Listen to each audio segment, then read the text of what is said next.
Welcome back to CEO Money. I'm Michael Yorba, your host. Thanks for joining us.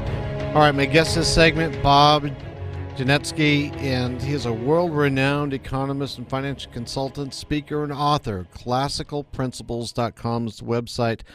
All right, Bob, you have a rare combination of business and academic experience, and you're a world-renowned economist, financial advisor, teacher, author, and popular speaker for over 25 years with your firm, Classical Principles. Break that out for us. Give us a little background, and let's get right into what you see is going on with the world from your perspective.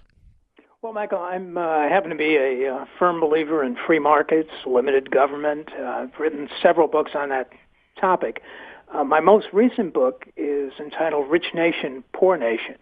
And I did something very unusual with this book because I noticed there were a lot of people who were arguing, as I was, that free markets and less government is good for the economy, good for people. And people, of course, on the other side argued exactly the opposite way. And in my new book, what I do is I go back with a policy-oriented history of the United States and many of the other countries of the world. And I look at what was happening when we were moving in the direction of economic freedom, less government, less controls, and what was happening when we were moving in the opposite direction, away from economic freedom.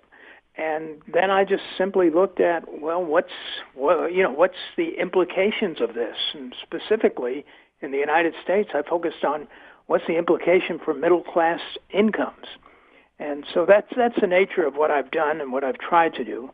And I've done this basically for a lot of reasons. I write and analyze not just for the purpose of satisfying what I believe might be true, but in my consulting firm, I have a responsibility for telling people, are things likely to get better or things likely to get worse? And what I've tried to do is to try to do enough research so we can answer that type of question. All right, well, let's drill down in that. What are your thoughts? Now, not every country is the same, and we're not all on the glide path for greater prosperity. But let's start at home and then give us the hot spots as you see it branch out. Well, if you're looking around the world, the worst spot right now is Venezuela. It's dropped from being a very rich country to being a country in total chaos. And the reason for that is the reason that we see chaos in a lot of places. And that's because governments come in and they try to control people. They try to control people. They try to control markets.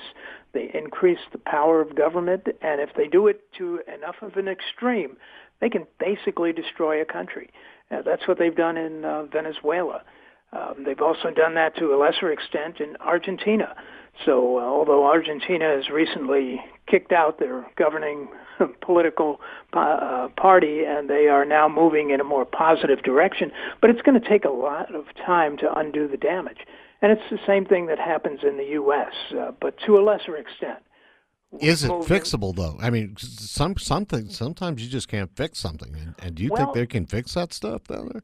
Absolutely, absolutely. As a matter of fact, that was a fascinating thing I found in my book, Rich Nation, Poor Nation. I identified 5 periods in the past when we moved in the direction of taking away people's economic freedom.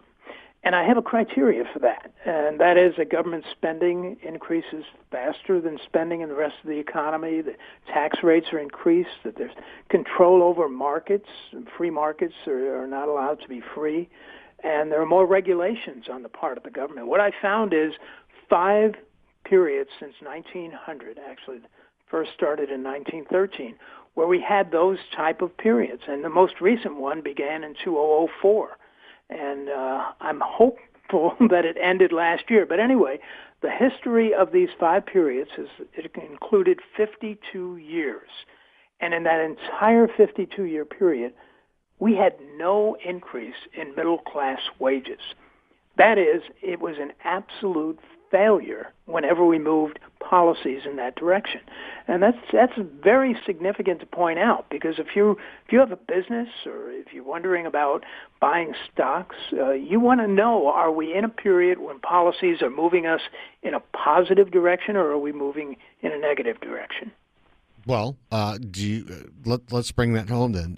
From what I'm seeing, that's exactly what the current administration is trying to do. Does that agree with your models? Yes, I believe we are entering now what will be the fifth time that we have decided as a public that we're going to try something different after the policies that increase government control over people were implemented, and people had the impression that this wasn't working.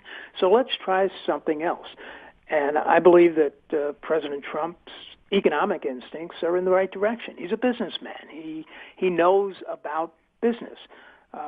And he has done two things that I think are very positive so far. He's moved where he could to reduce regulations. And regulations are a big burden on the economy. So that's a movement in the direction of freeing up some markets and allowing things to operate in a more efficient way. He's also appointed justices, of course, Justice Neil Gorsuch to the Supreme Court, but a whole host of other judges who believe in the Constitution. And the rule of law is important for economic freedom. Now, in the two areas that have the potential to have the most positive impact, healthcare and tax reform, we haven't seen anything yet. My hope is that we will, but so far we really haven't cracked the big issues.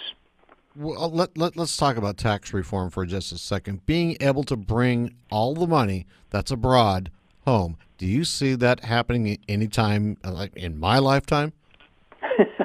I think it will. Well, the key, what you're asking is whether this current tax reform bill is going to be passed. And, we're not sure about that. No one knows at the current time. But I believe that since we have, in fact, started a move in the direction of freer markets, more or less regulation, historically anyway, whenever that sort of a move has begun, it has continued. And it's not only included deregulation, it's included tax reform of the type that you just mentioned, and it's included slowing the growth in government spending relative to spending in the rest of the economy. Now, just because it's occurred 5 times in the past doesn't mean it's necessarily going to occur again, but at least you've got history on your side. All right. Well, we've got less than a minute left in the interview. Takeaway message before we have to close. Takeaway message is that policies of economic freedom, of reducing the role of government and increasing individual freedom are basically the keys to prosperity and success. And if our policies continue to move in that direction, we're going to have a pretty good outlook for the economy and a continued good outlook for financial markets. All right, real quick, where can we find your book, Rich Nation, Poor Nation? Amazon.com, Barnes & Noble. Go there, take a look at the book, but go to your library. Ask them to get it. You don't have to buy it. Just read it. I think you'll enjoy it. All right, Bob, thanks for being on the show. I'll have you back soon. Hey, thanks for having me, Michael. You're welcome. Bob Genetski, world-renowned economist, financial consultant, speaker, author, and just a really good guy. All right, classicalprinciples.com. You've been listening to CEO Money with Michael Yorba. Thanks for joining us. This segment brought to you by Tycon Partners. We'll be back tomorrow with more great content just for you.